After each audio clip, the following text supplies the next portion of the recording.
Everybody, it's your boy Angel. Hope and pray that you're having a blessed day. Bring you guys an updated Nekroz list, something I've been utilizing. It's really good. It's really fun. I've been having, like I said, a blast with it, winning a lot of matches, etc. When I'll take a test it out at my locals. I said haven't been playing that much Yu-Gi-Oh as of late because I have a lot of other stuff to do. Got a fight to prepare for. Got another fight I'm training one of my students for. So it's been a lot on my plate, but at the same time, we're going to still get you guys some good stuff in terms of content. And so without further ado, let me show you guys what we've been working with. So, starting off, I run triple Valk. Like Valk, even though it's harder to summon nowadays because of so many resources are limited, triple Valk, the effect is to being able to end your opponent's battle phase and whatnot, and also being able to chain evenly match to this is just so broken in this deck. So I like triple Valk. Some people have cut it down to 2, and I can understand that, but to me, triple Valk is just too good. And I have also, in my version, I have other ways of summoning it. Triple Colossus is the most important ritual monster that you have now. It keeps your consistency going as all of your ritual spells. Just gotta love it, and also when it's on the field, being able to negate during either player's turn, quick effect, being able to negate your opponent's extra deck monster effects and turn their attack to 0 is just so good. So you gotta run it at 3 in my opinion. Double Trish speaks for itself, just cripples decks. One gun in the air because I do like to keep my board presence. I wouldn't cut this at all, truth be told. I mean, in testing, this comes up too often. Just being able to protect my like face-up Unicorn, and my opponent knows he needs to get over it, etc. And he only has that turn to get over it. It's just so solid.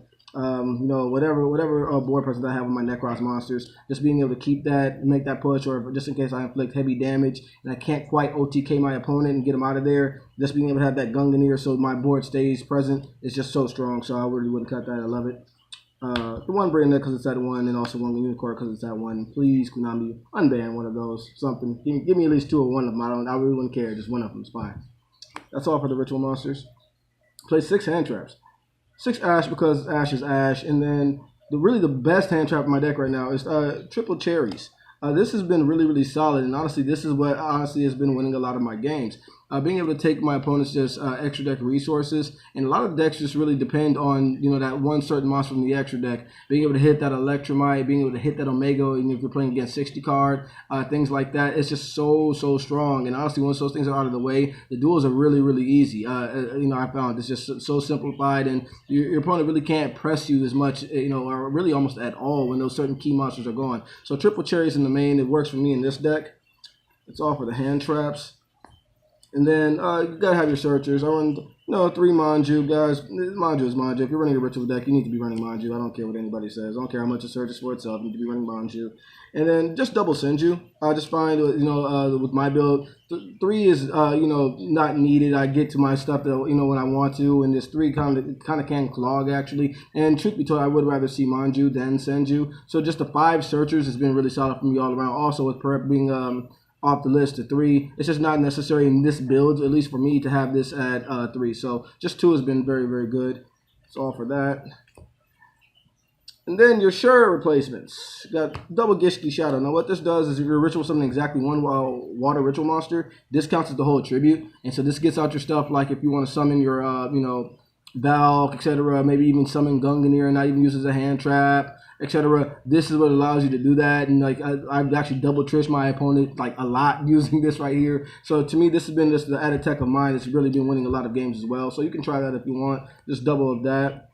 And then finally for the last monster, the one Dance versus the Nekroz. It allows me to recycle my stuff. And also the effect that I've loved in testing is them not being able to target my Nekroz ritual monsters. And that's been really solid.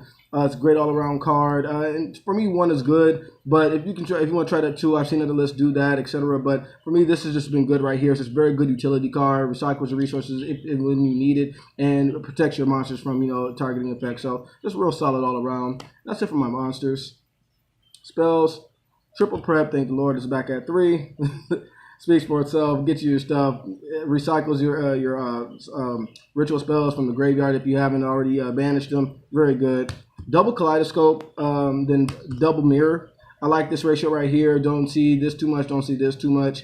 Even though this is really the best ritual spell that you have currently in the deck, I believe, while the hits are on the deck. I just like 2 and 2 because just the utility is good enough as it is. So I like that. And then finally, just the 1 Nekroz cycle. This doesn't come up as much, but you do want to run this. Being able to get your stuff back from graveyard, also, especially since I run Gishki Shadow in the deck. It's almost in testing a lot of times it's been a free basically Monster Reborn for my stuff. So it's just been really, really solid all around. So this one run Nekroz cycle, and that's it for my ritual monsters. Not monsters, but spells. Apologize, guys. Back row removal, double twisters. You got to run it. You know, like I said, I like 2. 2 is just fine. 3, just a little bit cloggy to me because not everything is running back row, but you want to have this just in case, especially with True Draco in the format. Double Call by the Grave. This is so good right now, especially I play the ABC guy. Like, you just, when they tag out their buster, just Call by the Grave and they just lose instantly. This card is so strong. I'm thinking about putting it at 3, but 2 is just fine. Been seeing it enough, and been seeing enough to get over my opponent's hand traps. It's just, so it's been consistent at 2. Not seeing it too much, not seeing it too little. So I think I'll keep it right there for right now. 1 Raigeki, because, you know, board wipe is always good. And then finally, best card in the deck, Double Evenly. Speaks, you know, like we know what this card is. This card's amazing. How it dodges. Hopefully it will continue to dodge ban list. Not. So that's it for the main, guys. That's 40. For the extra deck, run the Utopia package. It obviously gets you over pretty much anything in the game right now. 1 Baguska to stun the board. 1 Diamond Dyer. Don't leave home without it. 1 Abyss Dweller for True Draco. And that's it for my rank 4 toolbox. Then for my Kaleidoscope targets, running the 1 Herald of Light, of Arclight, 1 Star Eater, 1 Ultimate Dragon, and then honestly a little personal tech of mine, 1 Elder Entity Entis, because sometimes I'll give you a good case in point. I was playing against one of my opponents, and they had Skill Drain face up on the field, and certain things like that. Or if you know, in a situation where maybe my opponent has a huge extra deck monster, and I'm trying to Unicore, this will get over that monster and also bring my Unicore out and negate their extra deck monsters on the field. And so when I go ahead, Kaleidoscope, send this, pop a card on the field, and then have Unicore out, it's just been so strong. So this right here would never cut it. It's just too solid for me. Cherish targets, 1 Saryuja. Occasionally I can make this. 1 Borlo, same. Rarely ever do, but it comes up. You know, certain instances, but very, very rarely.